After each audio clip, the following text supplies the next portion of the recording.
ನಮಸ್ತೆ, welcome back to my channel. ನಂದು ದೀಪಾವಳಿಯದೆಲ್ಲ ಸ್ವೀಟ್ಸ್ ಸ್ನ್ಯಾಕ್ಸ್ ಮಾಡಲಿಕ್ಕೆ ರೆಡಿ ಮಾಡ್ತಿದ್ದೇನೆ. ಇವಾಗ ಫಸ್ಟಿಗೆ ಕರಂಜಿ ಮಾಡಲಿಕ್ಕೆ ತೆಂಗಿನಕಾಯಿ ಅಂದರೆ ಅದು ಒಣಗಿದ ತೆಂಗಿನಕಾಯಿ ಬರ್ತದಲ್ವ, ಅದನ್ನು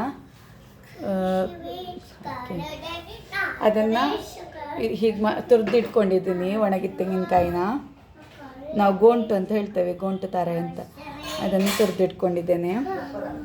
ಮತ್ತು ಇಲ್ಲಿ ಮೈದಾ ಹಿಟ್ಟು, ಸ್ವಲ್ಪ ತುಪ್ಪ, ಸ್ವಲ್ಪ ರವೆ, ಸ್ವಲ್ಪ ಉಪ್ಪು ಹಾಕ್ಕೊಂಡಿದ್ದೇನೆ. ಅದನ್ನು ಈಗ ರೆಡಿ ಮಾಡಿಕೊಡ್ಬೇಕು.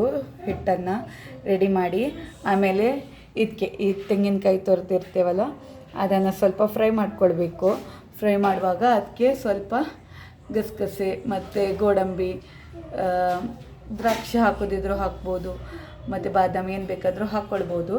ಹಾಕ್ಕೊಂಡು ಅದನ್ನು ಪ್ರಿಪೇರ್ ಮಾಡಬೇಕು. ಅದಕ್ಕೂ ಸ್ವಲ್ಪ ಉಪ್ಪು ಹಾಕಬೇಕಾಗ್ತದೆ, ಯಾಕಂದರೆ ಸ್ವಲ್ಪ ಟೇಸ್ಟ್ ಬರಲಿಕ್ಕೋಸ್ಕರ. ಇದರಲ್ಲಿ ಸ್ವಲ್ಪ ಇದು ಮಾಡಿಬಿಟ್ಟು ಆನಂತರ ನಾನು ಅದನ್ನು ರೆಡಿ ಮಾಡ್ತೀನಿ. ಇದರಲ್ಲಿ ಅಂದರೆ ಚಪಾತಿ ಟೈಪ್, ಅಷ್ಟು ದೊಡ್ಡದಲ್ಲ, ಸ್ವಲ್ಪ ಸಣ್ಣದು. ಅದನ್ನು ಮಾಡಿ ಅದಕ್ಕೆ ಈ ಹೂರಣನ ಫಿಲ್ ಮಾಡಿಬಿಟ್ಟು ಆನಂತರ ಅದನ್ನು ಫೋಲ್ಡ್ ಮಾಡಿ ಎಣ್ಣೆಯಲ್ಲಿ ಕರಿಬೇಕಾಗ್ತದೆ. ಫಸ್ಟ್ ಇದನ್ನು ಮಾಡ್ಕೊಳ್ತೀನಿ, ಆನಂತರ ಚಕ್ಲಿ ಮಾಡ್ತೇನೆ. ಚಕ್ಲಿ ಮಾಡುವಾಗ ಕೂಡ ವಿಡಿಯೋ ಮಾಡ್ತೇನೆ. ಈ ವಿಡಿಯೋ ಇಷ್ಟ ಆದರೆ ಲೈಕ್ ಮಾಡಿ, ಶೇರ್ ಮಾಡಿ, ಸಬ್ಸ್ಕ್ರೈಬ್ ಮಾಡಿ. Thank you.